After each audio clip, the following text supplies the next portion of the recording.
Emma, we're live.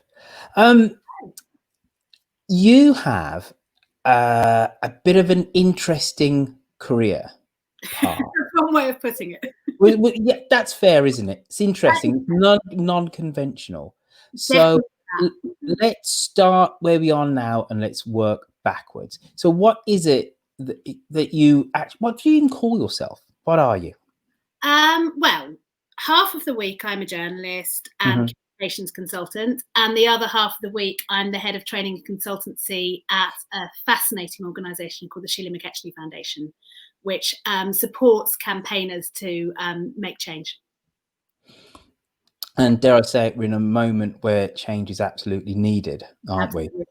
And where civil society has never been more essential. That buffer between complete anarchy and the state, and there being something in between those two things, is absolutely vital. And that's, we try to really support civil society. Why do you think, it's interesting you said now more than ever we need civil society. What has eroded civil society, do you think? Well, I think there's been an awful lot of chipping away. There's been this sort of returning of a sense that charity is only really there to give alms to the poor rather than to have a voice and help people to have a voice. There was a thing in the UK called the Lobbying Act, which really dampened free speech and the ability of organisations not simply to ameliorate the effects of inequality in society. They were just supposed to do that. They weren't supposed to talk about why the inequality existed in the first place. And that's been a hugely problematic shift, because actually it's really important. We shouldn't just be having organisations that simply are there to pick up the pieces, but organisations that are there to help change the things that make things go wrong in the first place. Obviously, we're talking in a period of time where there's a global pandemic, and obviously America in particular is going through a certain kind of social spasm. Do you think that because of those shocks to our society, whether it's British or American, that people like you at the sharp end of trying to force through change have an opportunity? It's definitely an opportunity. It's also a massive threat, and we have to be clear about the fact that both of those coexist, and nearly always do. It's very rarely in a moment where we aren't under threat that we don't also have the opportunity to change. Change can come gradually when things are calm, but they come much quicker when things are not calm. All right, so this is you now. You're an agent for change. You're fighting, dare I say, the good fight. But how have you ended up in this role? You obviously come on to Mid-Atlantic, and you're so much better than Doug. You're amazing. That's not true, and I won't have Doug hear a word of that. One of the things which I really always take a bit of a step back with you is that your knowledge of UK politics is brilliant, but also your knowledge of US politics. So let's start with that. Why are you such a fan and a devotee and a follower of US politics? Because I love what America can and should be. In many ways, I'm a real believer in the American dream. I want to live in America at some point. I'm a complete Ameriphile. I'm unusual on the British left in how much I love America. But I also see America's dark side. I see it failing to live up to the promise of its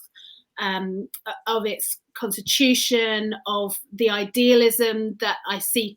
So I see the best and the worst of America, and I want to be part of the conversation about how to increase the best and decrease the worst. And when did that fascination with America start for you?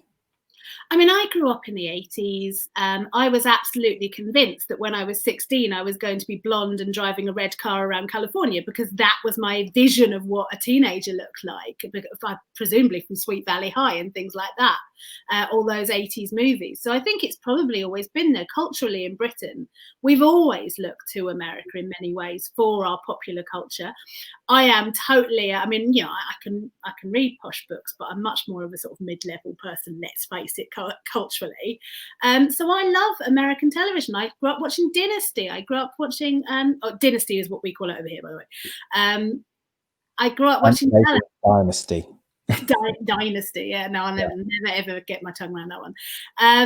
Yeah, these were my initial cultural influences. Now, you know, I've grown maybe a little bit more sophisticated, but maybe not so much. And when I first went to New York properly in 2014, it felt like I was coming home because I'd seen so much of it and I knew so much of it. You know, and when I went to Washington considerably earlier than that, it was just this incredibly welcoming space for me because I could actually converse with people about what was going on in their culture and their politics. So let's explore your American kind of odyssey. So New York, and I believe you said Washington. Well, when I was 21, being this complete obsessive about America, so very unusually amongst my peers, I was left a little bit of money, and I was between my first and second year at university, and I was 21. And I wasn't coming until I was, for obvious reasons.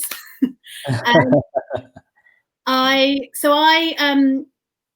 took myself off to America for 2 months between my first year and second year at university, and I stayed in upstate New York. I did go to New York City, but it was a bit of a disastrous trip. Then Washington, Atlanta, Memphis, New Orleans, Phoenix, Flagstaff, so I could go to the Grand Canyon.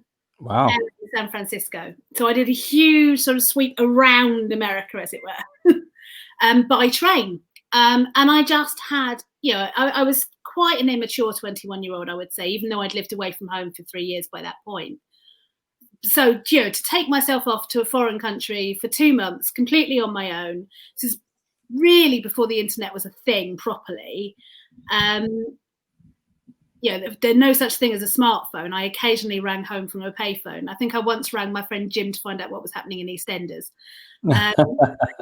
So yeah, it was I was on my own and I was traveling around, and it just was the most incredible trip. And I think that really cemented that sense for me that America was a land of growing up for me, of opportunity, of expansion, of growth. So you've said a couple of times that you're unusual in that somebody who's on the left in Britain, who's a fan of American culture. Why do you think that is? Why do you think that left is democratic, socialist, whatever the label is, Labour Party members generally keep American culture at an arm's length?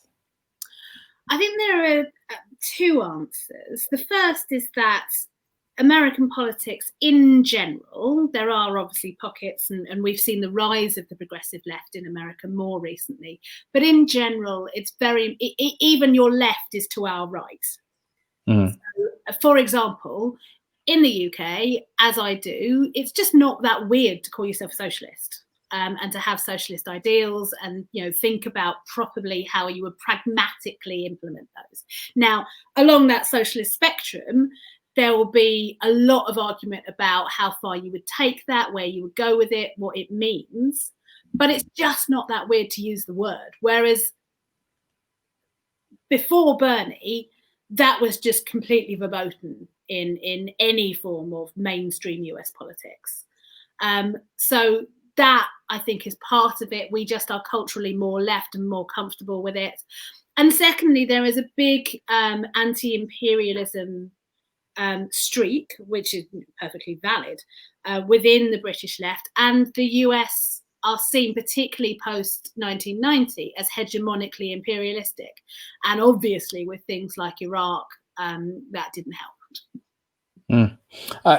You're incredibly spot on with your analysis. For me, all the time that I've spent over in America, and I say to people all the time, say to me when I'm in the UK, oh my gosh, and this is before George Floyd, this is before, why are you there? The police will shoot you. I get that all the time. Yeah, and that's the difference between you and I, and that's not something that I have to tell. And I'm aware of that privilege when I go over there. I get, oh, I love your accent. You get a quite different response, I expect. Well, what I get is somewhat of a slight bafflement, not in the Bay Area, because they're a little bit more cosmopolitan and appreciative of the wider world. But in the middle of America, people think I'm an African American till I open my mouth. But the one thing that has really hit me, bearing in mind, and here's the big caveat, that I spend so much of my time on the coasts. So I will put that one out there, but it's actually how left-leaning Americans actually are. And there's a massive distorting filter, which is the structural way that their politics is done. The fact that you need gabillions just to run for anything. And then there's another distorting lens, which is their media, what Americans tell each other that they actually are and what they believe, right? It's very different to Americans actually on the ground. And they're very sensitive to labels. And you're right to pull up the very obvious one that for a lot of Americans to say that you're a socialist or a democratic socialist, you know, it's akin to saying you're a raving lunatic Marxist, Leninist, Trotskyite, and you want to burn all the rich in their beds. You know, they don't see any difference. Yeah. You know, the typical American doesn't know what a Trotskyite is or a Stalinist, but they just know something. Socialism, whatever, just means something bad and anti-American, and they don't inherently know. The average American isn't aware of Eugene Debs or the rich kind of early 20th century socialist, democratic socialist, progressive era strand of American politics. They don't know. And there's this reflexive kind of push against that. And that has really been one of my major surprises, that, you know, that San Francisco and Oakland, the East Bay, is a much more progressive place than just about anywhere I've been to in the UK. I'm sure that's true. I mean, as I say, there are definitely pockets of it, but it's, I mean, I love middle America as much. I mean, I want to live I want to live in New York. But I loved going around the South. I had such an amazing time when I was in Memphis. One of the things I want to do when I live in New York, and I say when, it's going to happen one day, is use that as a base to go out and actually see so much more of the country. And I can drive now. I couldn't last time I did this, so that I wouldn't have to rely on Amtrak quite so much. So you're gonna end up being in America. That's the plan. That's the plan. That's the plan. Can we give this any kind of structure in terms of time? I mean, the problem is that it's a pipe dream and I've no idea how to do it. I'm a journalist, but I'm freelance, so I don't have a staff role. So there isn't kind of I could transfer. So it's complicated, but I'm working on it. I'd like to be out there within the next 5 years. That's my goal. Good, right. So the cat has to come with me. I'm starting the stopwatch on that. So, quick fire round. How will the COVID pandemic change the face of British politics? Go. I think people have seen behind Boris Johnson's mask, ironically, given he doesn't wear one. And if you look at recent polling, I think the Tories are starting their death spiral. That's going to take a while. We haven't got another election for 4.5 years, but it does feel like that shift. You always get a sense of when a government is in decline, and that shift really feels like it's happened. In what way will COVID-19 change world geopolitics? I think we're seeing the rise of China in quite a scary way. I think American influence is in decline for a number of factors, and the paucity of the response to COVID-19 is just part of that, but it is a very visible part of that, the flailing of the president. And while he may or may not retain power in November, even if he doesn't, I think the damage that's been done long term to America's reputation is something that needs to be taken a lot more seriously than it is. Tell me the name of and then why you're gonna nominate this. But what is the best article that you've done? What's the best piece of work? What's the best opinion piece that you've written and you've gone, you know what? I knocked it out the park then. Oh, I think it's probably not one I wrote about politics. It's one I wrote about my other passion, which was about consent in immersive theatre. And I spoke to lots and lots of immersive makers and producers about how they manage the quite complicated difference between the fact that immersive is a very up close medium, there is touch involved, and how you ask for permission without breaking. Really, it was a fascinating piece to write, and such interesting concepts. I could revisit over and over again. So I would say that I wrote for The Independent a couple of years ago is probably my favourite piece. And what's your favourite podcast to come on and be a guest? Well, obviously it's Mid-Atlantic. Obviously. Can I just give a little shout out? My almost equal favourite is what is now called Democratically 2020, which I'm a guest on every now and again by Karen Robinson, which was previously primarily 2020, which is all about the people, personalities and politics of the Democratic primary. And it's now about the election. And Karen actually lives around the corner from me in Walthamstow. But she's a big part of Democrats Abroad, though the podcast she stresses is independent. It's just her. And it's her and I having a big old chat about American politics, which I love to do. And also we end up singing all the time. So if you don't want to hear me sing, don't tune in. One last question, which is very much off the back of what you just said there about that podcast. I know that I'm very proud to call myself English.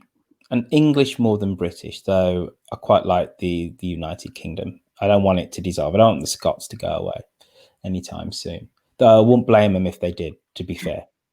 Right. Very proud to be of Jamaican heritage, etc., etc. European, of African descent. We all wear many different hats. But the internet has made me feel much more of an internationalist and kind of stateless. Do you think that, though your love of America predates the internet, you said it's kind of the 1980s, but do you think the internet and the fact that people like you and I spend an awful amount of time on it, that this is actually... There's nothing else to do. Well, let's take the COVIDs out of it, but still we were spending a lot of time on it. Yeah. Do you think that the internet could well be one of the markers that helps us to see the blurring of national identities and possibly the eventual erasing of them? I think that part of the reason that we've had a backlash and a rise of nationalism is exactly some people's fear of that. There is an international...